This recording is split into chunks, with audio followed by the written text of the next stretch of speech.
L'intérêt, c'est le patrimoine. Cave coopérative, qui est un patrimoine très particulier, on va dire du sud-est de la France, un peu large, y compris la région de Perpignan, l'Aude, etc. Ce sont des bâtiments très importants qui ont un impact énorme sur les communes parce qu'on est en milieu rural, parce que c'est un équipement lié à la vigne à 100%. En général, très important, puisqu'on avait des cultures de vignes sur des surfaces assez conséquentes avec des rendements énormes.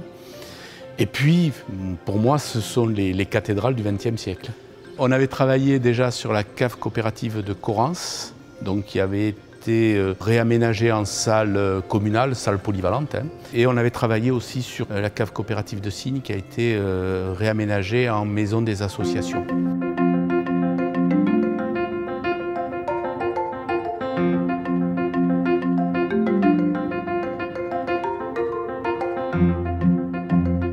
Le projet de rénovation de la cave coopérative est venu, on va dire, après coup.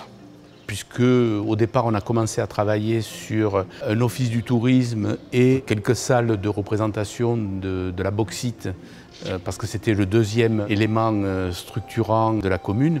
Donc quelques salles de représentation sur ce qu'était la bauxite et l'extraction de la bauxite sur la commune de Tourves, dans un bâtiment qui était au bout de l'avenue, pas très loin de la cave coopérative.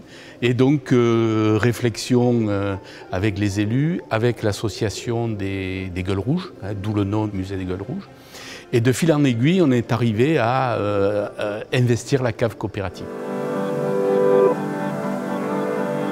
La cave coopérative de Tours, sa particularité, c'est sa taille. Pour vous donner une idée, si vous voulez, la chapelle, puisqu'on parlait de cathédrale, dans laquelle nous sommes, puisqu'on a une grande nef et puis quelques extensions au fur et à mesure sur les côtés, la salle dans laquelle nous sommes peut contenir un gymnase et être aux normes d'un terrain de handball.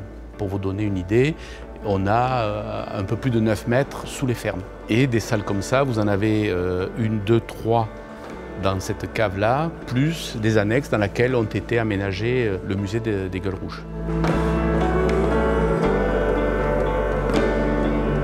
Le parti architectural a été très simple. On a un bâtiment avec un caractère tel que paraissait difficile de dire je fais quelque chose de différent et je veux absolument apporter ma patte au projet. Donc c'est un programme qu'on a fait rentrer dans un bâtiment en essayant de lui garder son âme d'origine, même si la fonction est complètement différente. Pour ça qu'on trouve de la pierre pour certains aménagements extérieurs. Bien sûr, il faut faire rentrer la lumière parce qu'il faut accueillir les visiteurs, alors qu'une cave coopérative ou une cave tout court, on a tendance à plutôt fermer les ouvertures. Mais à part ces éléments au niveau du hall d'entrée, on a conservé les ouvertures fines, les meurtrières que vous avez, et dans la mesure du possible, la structure principale. Après, on a joué avec les cuves pour faire une simulation de galerie de mines de bauxite.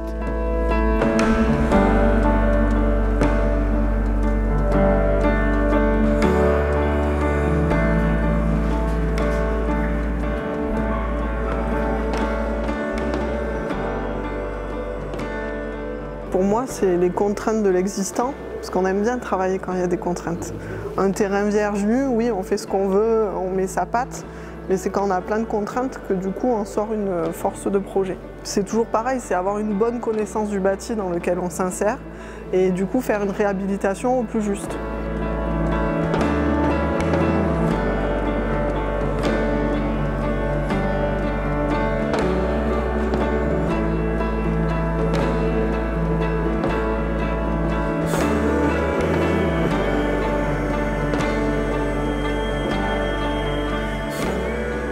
Sur un bâtiment comme la cave, c'est un bâtiment ancien et qui respire. Et la réglementation thermique est faite pour isoler mais aussi étancher. Sauf que du coup, en étanchant strictement, on va du coup développer d'autres pathologies de condensation, de remontée capillaire peut-être, etc. Parce que c'est pas simplement isoler comme on dit en ce moment. Aujourd'hui on dit il faut isoler. Non, il faut éduquer et complément on isole un peu.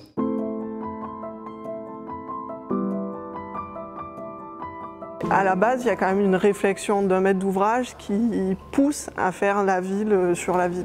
Et pas à prendre toujours pareil un terrain à part où je vais devoir prendre ma voiture, où je vais devoir amener des réseaux pour créer un nouveau projet.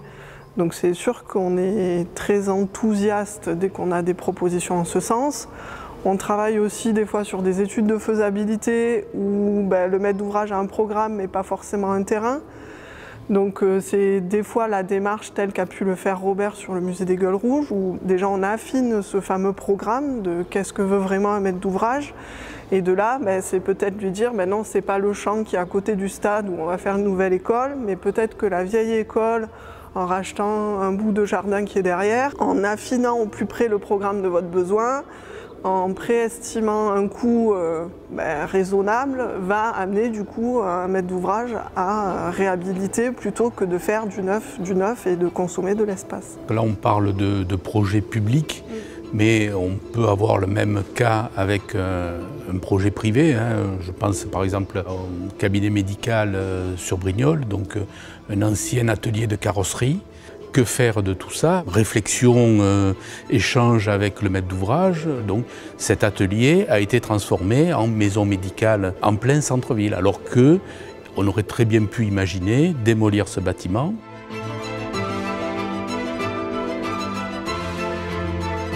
On a la chance d'avoir des artisans dans du tissu local qui connaissent leur village et leur territoire et qui du coup ont des capacités d'adaptation à pas mal de types de projets.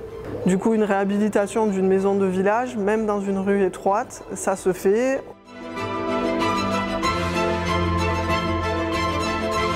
On me demande souvent en premier contact de client, est-ce que vous avez une démarche environnementale? Moi, la démarche environnementale, c'est qu'est-ce qu'on a d'abord sur site, quel est le bâtiment que vous avez et pourquoi vous voulez le démolir.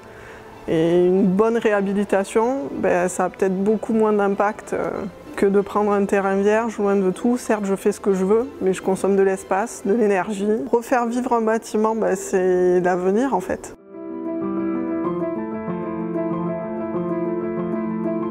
Le fait de voir revivre un bâtiment, c'est toujours, on va dire, une satisfaction parce qu'il est toujours dommageable de démolir quelque chose qui a été construit, qui a demandé des efforts, qui a demandé du temps, qui a demandé de l'énergie, surtout un bâtiment de caractère. Et puis la deuxième satisfaction, c'est aussi de faire vivre à nouveau l'histoire d'un pays ou d'un métier ou ne serait-ce que d'un village.